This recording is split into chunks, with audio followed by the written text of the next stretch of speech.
You're listening to the CyberWire Network, powered by N2K.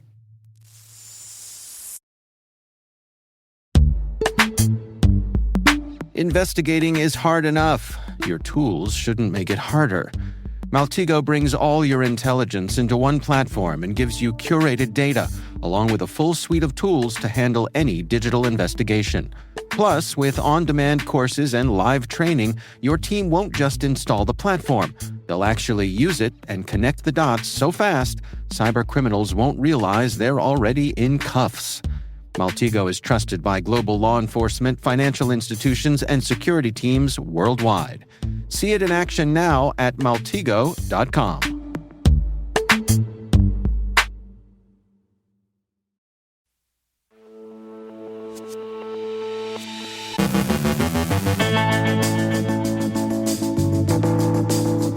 China's FamousSparrow is back. A misconfigured Amazon S3 bucket exposes data from an Australian fintech firm. Researchers uncover a sophisticated Linux-based backdoor targeting industrial systems. Infiltrating the BlackLock ransomware group's infrastructure, solar inverters in the security spotlight. Credential stuffing gets automated. CISA updates the known exploited vulnerabilities catalog. The UK's NCA warns of online groups involved in sadistic cybercrime and real-world violence. Authorities arrest a dozen individuals linked to the now-defunct Ghost encrypted communication platform. Our guest is Tal Skverer, research team lead from Asterix, discussing the OWASP NHI Top 10 framework. And remembering our friend, Matt Stevenson.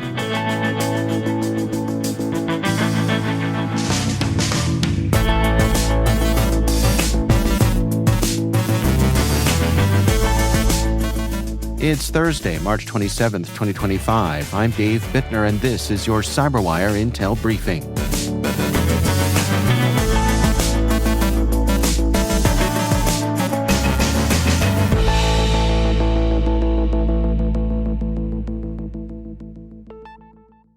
Thanks for joining us here today. It is great to have you with us.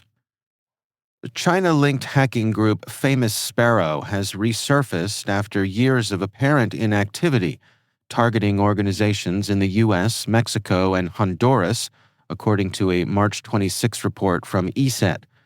Once known for exploiting the proxy logon flaw and focusing on hotels, the group has broadened its scope to include governments, research institutions, and law firms. The group used upgraded versions of its signature Sparrow Door backdoor and for the first time deployed the ShadowPad backdoor, often associated with other Chinese APTs. Although Microsoft previously suggested FamousSparrow is part of a larger cluster, including Ghost Emperor and Salt Typhoon, ESET maintains it is a distinct group with limited overlap. The recent campaign began in June of last year through web shells on outdated Windows Server and Exchange systems. The toolset combined custom malware and shared resources tied to other Chinese-aligned threat actors, showing a renewed and evolving cyber-espionage capability. Cybersecurity researcher Jeremiah Fowler uncovered a major data exposure involving Australian fintech firm Vroom by UX, formerly DriveIQ. A misconfigured Amazon S3 bucket left 27,000 sensitive records, including driver's licenses, medical records, bank details, and partial credit card numbers, publicly accessible, without password protection or encryption. Fowler also found evidence of a MongoDB instance holding 3.2 million documents, raising additional security concerns. Vroom, an AI-powered vehicle financing platform, quickly secured the exposed data and pledged a post-incident review. The records dated from 2022 through 2025, highlighting ongoing risks in data handling. Fowler stressed the potential for fraud, including identity theft and social engineering, and urged fintech firms to adopt stronger security measures. He emphasized end-to-end encryption, regular audits, and data minimization as key defenses. Researchers at Tianjin X Lab uncovered OrpaCrab, a sophisticated Linux-based backdoor targeting ORPAC industrial systems tied to fuel services. Discovered in January 2024, the malware uses the MQTT protocol for covert command and control, blending in with legitimate traffic. It persists via startup scripts and encrypts configuration data. It also uses DNS over HTTPS to evade detection. Linked to the Cyber Avengers hacking group, Orpa Crab may have compromised gas buoy fuel systems, posing risks to payment terminals and customer data. Earlier this month, cybersecurity firm Resecurity identified a critical vulnerability in the data leak site of BlackLock ransomware, a ransomware-as-a-service group active since March 2024. The flaw allowed Resecurity's Hunter team to infiltrate BlackLock's infrastructure, gathering intelligence on their operations, network configurations, and storage methods, including the use of mega accounts for exfiltrated data. The breach revealed that BlackLock had compromised at least 46 organizations across various sectors globally. Subsequent events in early 2025 suggest that rival ransomware group DragonForce may have exploited similar vulnerabilities, leading to the defacement and shutdown of BlackLock's data leak site and associated projects. These developments underscore the dynamic and volatile nature of cybercriminal enterprises. Researchers at Forescout's Videri Labs uncovered 46 critical vulnerabilities in solar inverters from SunGrow, GrowWatt, and SMA, three of the world's top manufacturers. These flaws could allow attackers to remotely execute code, hijack devices via cloud platforms, and even disrupt power grids by altering inverter output. One vulnerability in SMA's Sunny portal allows remote code execution through malicious file uploads. GrowWatt inverters are particularly exposed due to easily exploitable APIs, while SunGrow's architecture involves multiple vulnerabilities across components, including stack overflows and hard-coded credentials. Exploiting these could let attackers control fleets of inverters, potentially destabilizing grid operations by coordinating power surges or drops. Beyond grid disruption, attackers could compromise user privacy, hijack smart devices, or launch ransomware attacks. All vendors have reportedly issued patches. The findings highlight the urgent need for stronger security in renewable energy infrastructure and the potential consequences of compromised smart energy systems. Credential stuffing, a long-standing cyber threat, has become more dangerous with the rise of Atlantis AIO, an advanced automation tool.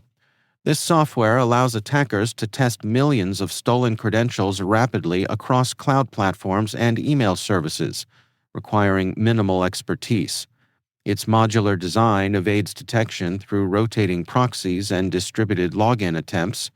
Abnormal security reports that since early 2025, Atlantis AIO has gained popularity in underground forums, enabling both novice and advanced attackers to carry out large-scale account compromises, data theft, and fraud. CISA has added two critical Sitecore CMS vulnerabilities to its known exploited vulnerabilities catalog due to confirmed active exploitation. The first allows unauthenticated remote code execution via a deserialization flaw in the sitecore.security.anti-CSRF module, while the second requires authentication but uses the same attack vector. Both impact Sitecore versions up to 9.1.0. CISA has mandated that federal agencies patch affected systems by April 16th. Organizations should apply available fixes or implement temporary access restrictions immediately. The UK's National Crime Agency, the NCA, has issued a stark warning about the rise of comm networks, online groups of sadistic, predominantly teen boys involved in cybercrime and real-world violence. These loosely organized groups use social media and messaging platforms to share extremist, violent, and child abuse content while engaging in crimes like phishing, SIM swapping, ransomware, and fraud. The NCA's latest National Strategic Assessment highlights a six-fold increase in reported threats between 2022 and 2024, with thousands of offenders and victims in the UK and beyond. These networks often groom young girls, coercing them into self-harm or abuse. While foreign actors, particularly from Russia, still dominate the cybercrime landscape, the rise in homegrown youth involvement is alarming. Offenders seek profit, status, and notoriety. Recent convictions illustrate the danger, and the NCA stresses these groups aren't hidden on the dark web. They thrive in mainstream digital spaces frequented by young users daily. Yesterday, Irish and Spanish authorities arrested 12 individuals linked to a high-risk criminal network using the now-defunct Ghost encrypted communication platform. Ghost, dismantled in September 2024 during a Europol-led international operation, was used by organized crime groups to coordinate drug shipments between Spain and Ireland. Despite attempts to evade detection, investigators traced Ghost user accounts to the suspects, who smuggled cocaine and marijuana using vehicles with hidden compartments and cloned license plates. Ghost, launched in 2015, offered ultra-secure messaging through modified smartphones with layered encryption and self-destruct features. The platform's takedown previously resulted in 52 global arrests, including its alleged administrator. Europol continues to support ongoing investigations, and further arrests are expected as digital evidence from the platform is analyzed.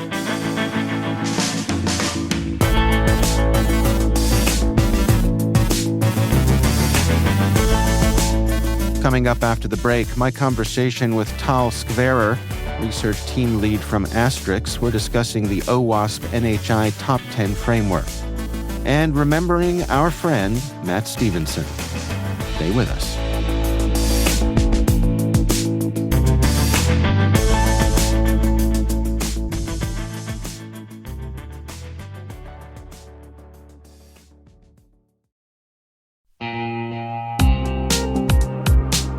Do you know the status of your compliance controls right now? Like, right now.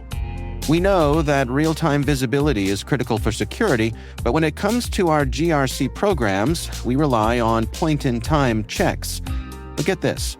More than 8,000 companies like Atlassian and Quora have continuous visibility into their controls with Vanta. Here's the gist. Vanta brings automation to evidence collection across 30 frameworks, like SOC 2 and ISO 27001. They also centralize key workflows like policies, access reviews, and reporting, and helps you get security questionnaires done 5 times faster with AI. Now that's a new way to GRC. Get $1,000 off Vanta when you go to vanta.com/cyber. That's vanta.com/cyber for $1,000 off.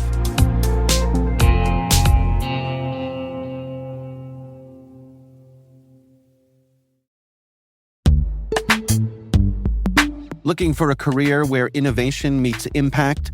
Vanguard's technology team is shaping the future of financial services by solving complex challenges with cutting-edge solutions.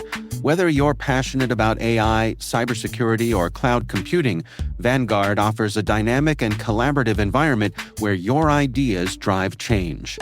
With career growth opportunities and a focus on work-life balance, you'll have the flexibility to thrive both professionally and personally.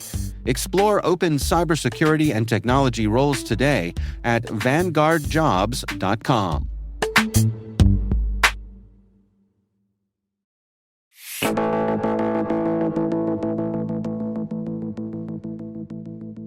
Tal Skverer is research team lead from Asterix.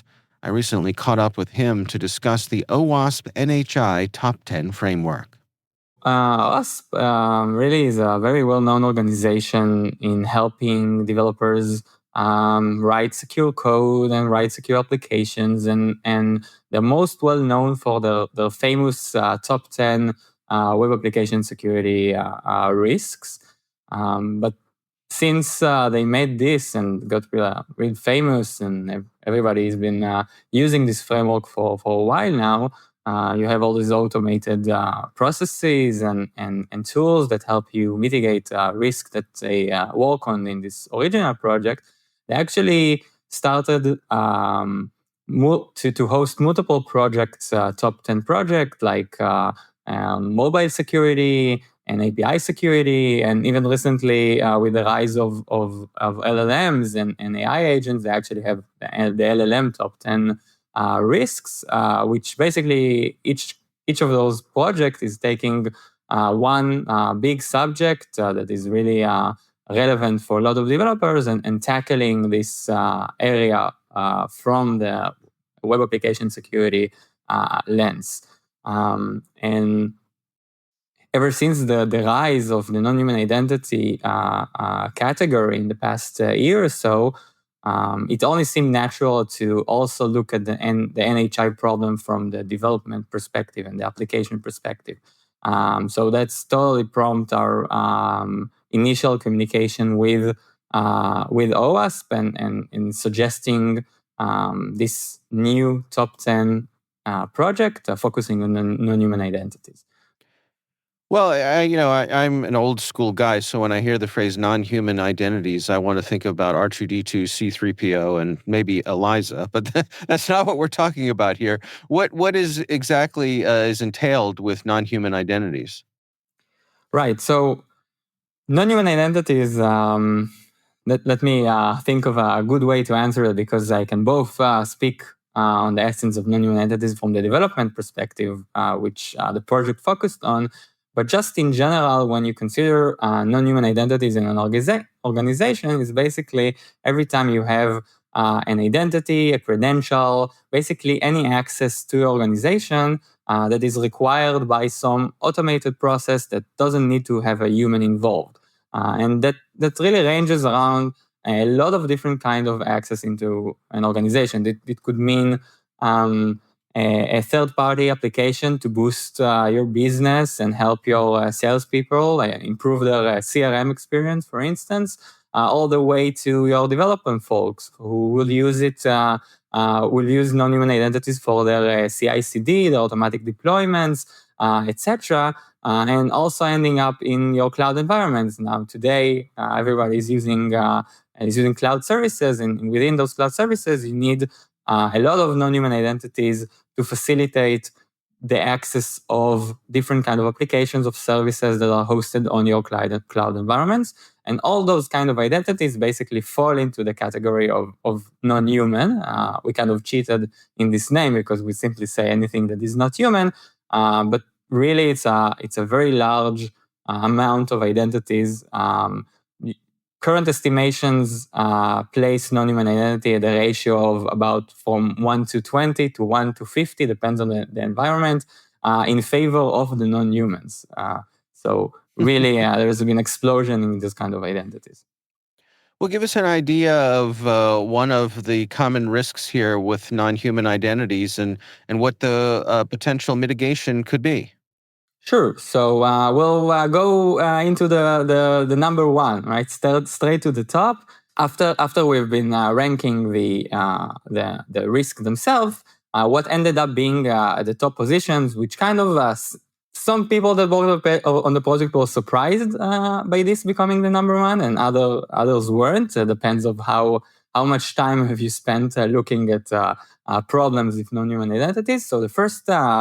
The number one risk is improper offboarding, which just as a background or the description of this risk, it means that you created a non-human identity, so there's an identity being used somewhere in your organization, and then this non-human is no longer needed, it's not used, and maybe the owner of this non-human has left the organization, but the identity that was created for some kind of service was not offboarded from the organization. Either it was completely forgotten about and nobody really tried to offboard it, or maybe it's actually been offboarded improperly.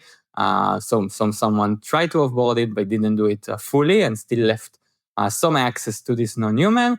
And this was the number one risk that was eventually ranked at the first position. And just as an example to make like more meaningful to our anyone who's going to listen to this and wonder like how it looks like in real life, So consider that you have a service account on your Kubernetes cluster. You created it someone to test some new service or new feature, and you kind of forgot about it, and it's still there. It still has access to your cluster. The cluster is still up, but the Kubernetes service account itself is not supposed to be offboarded, but it's still there. It still has access, and anyone with getting access to this to your pod that contains this service account now has access to your entire cluster. So this is just one example. Another very common example that we see employees creating personal access tokens or different kind of credentials during their work for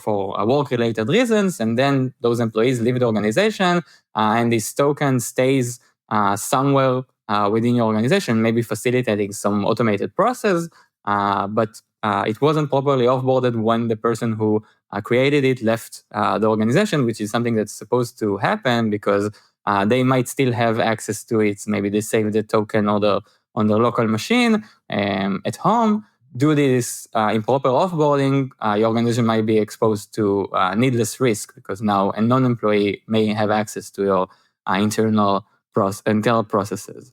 And when it comes to mitigation, so I'm actually going over the official website. It's actually, these are the exact sections that we have for each risk. We have the description, we have example scenarios, and then we have the how to prevent section or the mitigation section where practitioners can use to mitigate the specific risk. So for improper offboarding, first we have the necessity to have an offboarding process, an official offboarding process that basically reviews all non-human identities that are associated with someone that is going to depart the organization. So let me give some knowledge from the non-human identity world. There are basically two types of non-human identities when it comes to offboarding. The first type is non-human identities that will be automatically disabled or removed once the employee is offboarded. The human identity of the employee will be offboarded.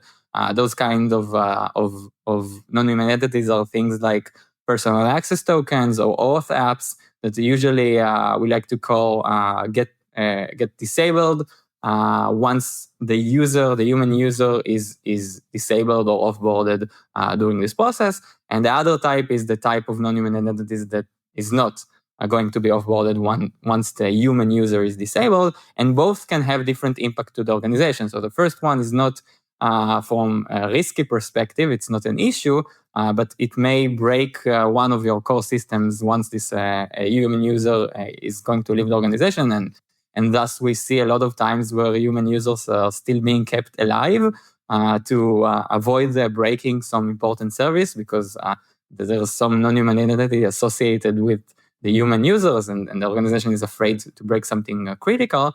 The second type is actually the riskier one, in which you have to apply a proper offboarding process to detect all those non-human identities that the employee got exposed to during their work time. And once they leave the organization, you have to create new identities. So you have to create this process. And one way you can do it is actually to automate the offboarding steps that you have in your agile system or your human management system. Every time that an employee is going to leave the organization, all the non-human identities that you see this employee as the owner of must be, as part of the offboarding process, maybe sent to their manager to handle the rotation of. And this is the main way to mitigate this risk. That's Tal Skverer, research team lead from Asterix.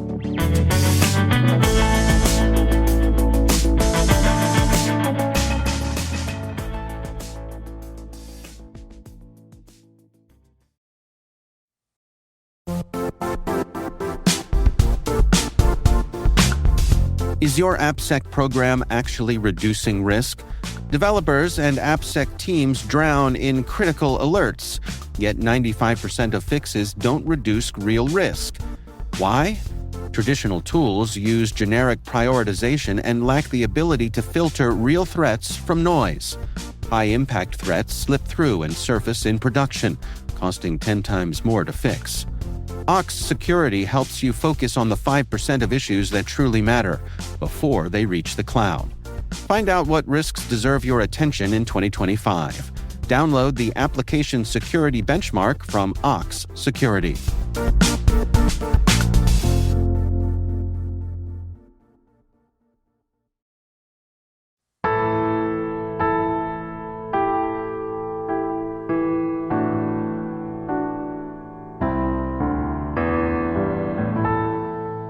And finally, the cybersecurity community has lost a true original.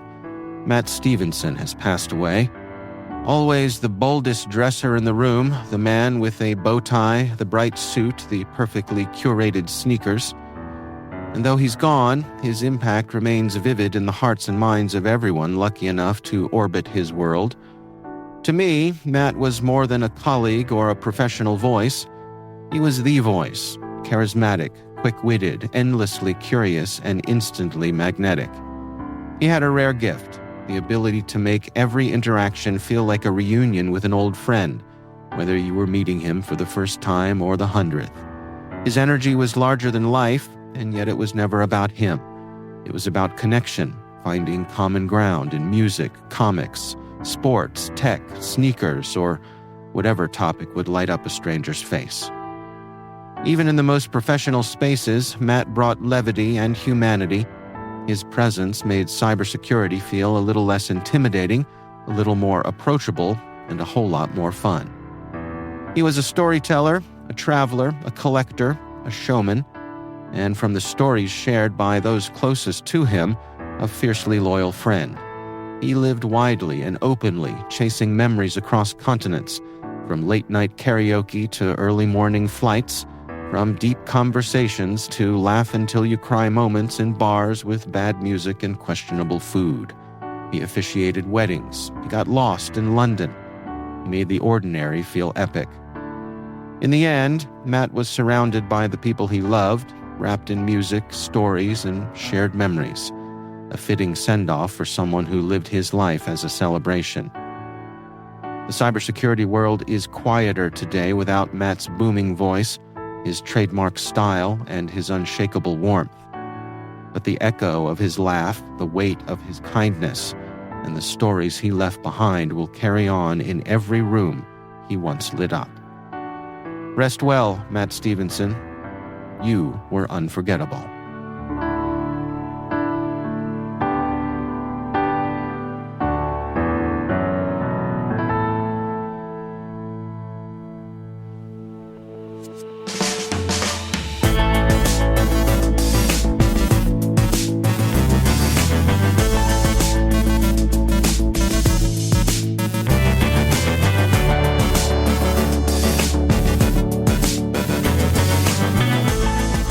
And that's the CyberWire.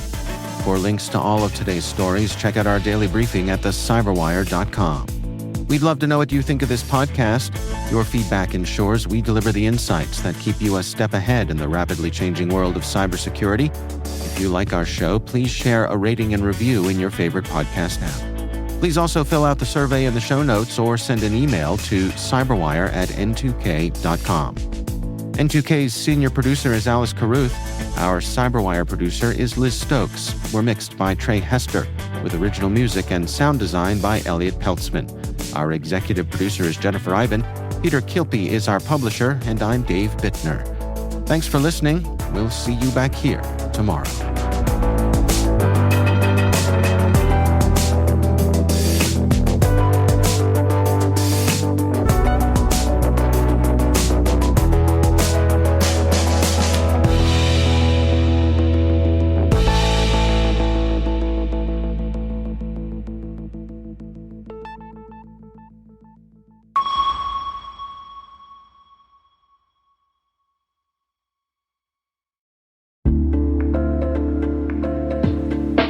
And now, a brief message from our sponsor, DropZone AI. Is your SOC drowning in alerts, with legitimate threats sitting in queues for hours or even days? The latest SANS SOC survey report reveals alert fatigue and limited automation are SOC teams' greatest barriers.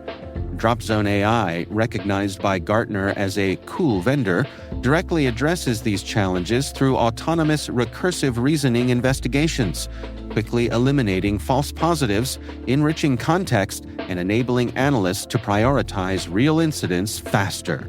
Take control of your alerts and investigations with DropZone AI.